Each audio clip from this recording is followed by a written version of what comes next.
6'6" two-way threat shooting guard versus 6'10" power forward, post playmaker, inside versus outside, post fades versus fadeaways, three-pointers versus twos. Who will come out on top?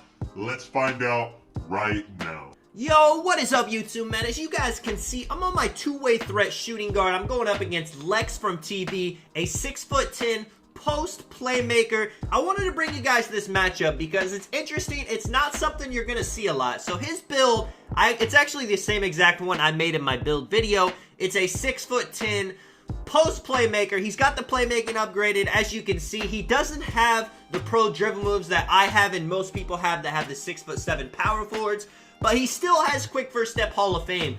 And in this game, you can dribble, you can move really well with only normal dribble moves, especially if you have the quick first step. Now, I will say another weakness that he has is being 6'10", the jump shot selection you get is not very good. You get slower jump shots, so he's not going to really be able to kill me from the outside. You know, he can hit a three if I leave him wide open, but it's not a build that you can just create on the outside, create open looks for yourself. What he's got to do is he's got to use his height. He's got to use his, you know, as the name says, post playmaking abilities. He can back me down. He is 6'10", so he does get the standing contact dunks. If you guys didn't know, those are super overpowered this year. But look at me, man. I got 7 points right off the bat. There is one big advantage I'm going to have compared to him. Being 6'10", you can be pretty fast, but you're never going to be as fast as people, you know, that are 6'6", that have quick first step, all that stuff. So I need to use my speed. I should be able to get an open dunk or an open three every single time if I play my cards right, if I got the right moves, if I'm being shifty enough. But I will say, when I played this game, this was my first game of the day, so I'm looking a little bit rusty. Spoiler alert, whoever wins this game, the other person does come back around, so I do have one more gameplay for you guys after this one. But so far, so good, 11-0. Now, I really like the post playmaker build this year, especially if you're somebody that likes to get, you know, high rep. If you're trying to hit all-star, superstar, elite, being a post playmaker, playing things like the red, getting A+, dotting your teammates, throwing break passes, those are going to get you a lot of teammate grade. It's going to get you a lot of my points, which my points don't matter, but it will help you upgrade the build very fast, and you're going to be able to get a high rep pretty quickly if you make a build like the post playmaker. Now, it's 19-0 right here. It would have been a very quick game. I mean, it's what? It's only been about 3 minutes. But as you're going to see, I'm going to mess it up. He gets a steal. I mean, he probably doesn't have steal upgraded. I have him pluckable on. It is what it is. And as you can see, he's going to start doing what he does best. He's hitting me with those simple side-to-side step back, running into the paint. Another thing with the bigger, you know, 6'10", 6'11", 7-foot power forward builds is people think you're not going to be able to get the driving contact dunks. But if you guys didn't know, this year you can get the driving contact dunks even being a 7-foot power forward. You're gonna, you know, I wouldn't think it'd be possible, but hey, man, 2K actually made it to be pretty nice this year to be a 7-foot player. Now, of course, you know, why wouldn't you be just a 6'7" when you can do everything? You can still have high block, high rebounding, high steal, everything. But it's just it's a different kind of play style. Now, right there, most centers this year, a reason they're not as popular on the 1v1 court is because you can poke the ball out of their hands pretty easily because a lot of them neglect playmaking, even if they're in LT. But this guy, you know, post playmaker, he obviously didn't neglect his playmaking ability, his ball handle. He probably has a pluckable on, so I'm not going to be able to rely on that too much. And right there, as I was talking about him, the standing contact dunks are OP.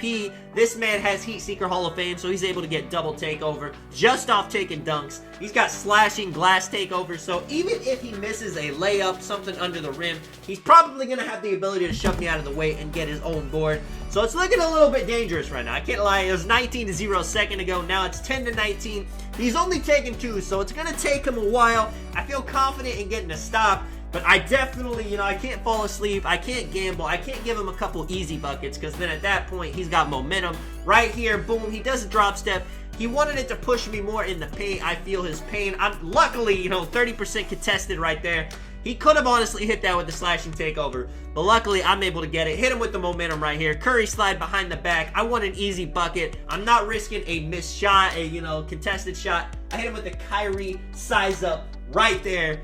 and this man is fouling me. 19-0. I needed that, to be honest. I got my stamina back. You see I'm hot everywhere on the court. Behind the back, Curry slide to the free throw. Pull up. Bang. Get him out of here. Now, you know, so I shot 9 for 11. Pretty decent. He also shot good. 5 for 7. And I get the big 25% jackpot. I am living large in the 2K streets now. Like I said, he did come back around. You know, it was a good game. He wanted to do a best 2 out of 3. So let's see what he can do.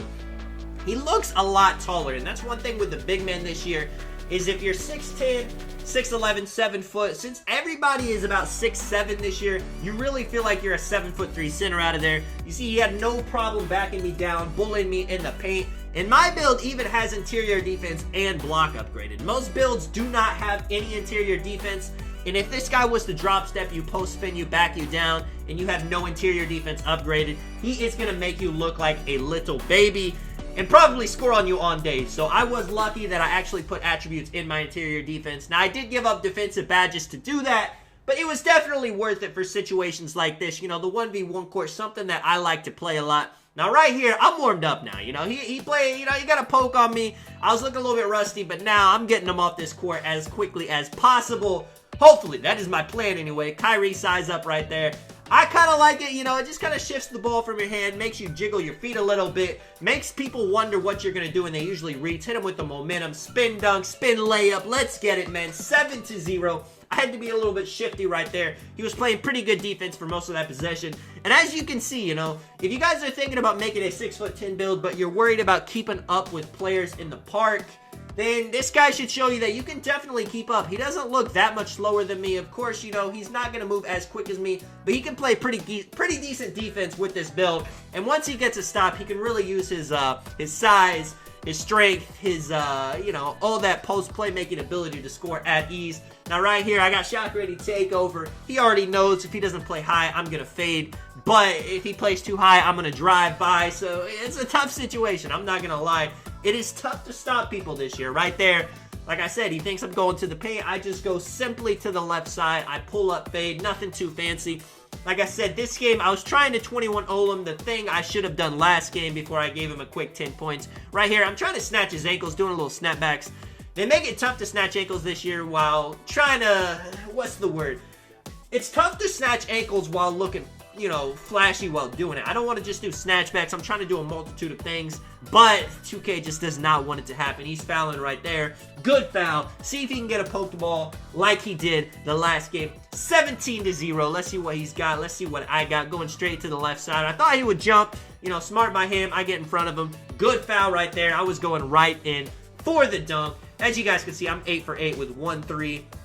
Going right into the paint. I was going to see if I could get a blow by on him, but that strength definitely helps your build not get blown by. A lot of people don't upgrade strength at all. If you're going to make a build like this, a post playmaker, a build that's going to be 7 foot, you know, maybe playing center in the rec center, I would definitely recommend putting some strength on. 19-0. Let's see what we got. Between the legs, side to side, Curry slide at the top of the key, fading it from the left wing, man. Get him out of here. Let me know if you guys enjoyed the video.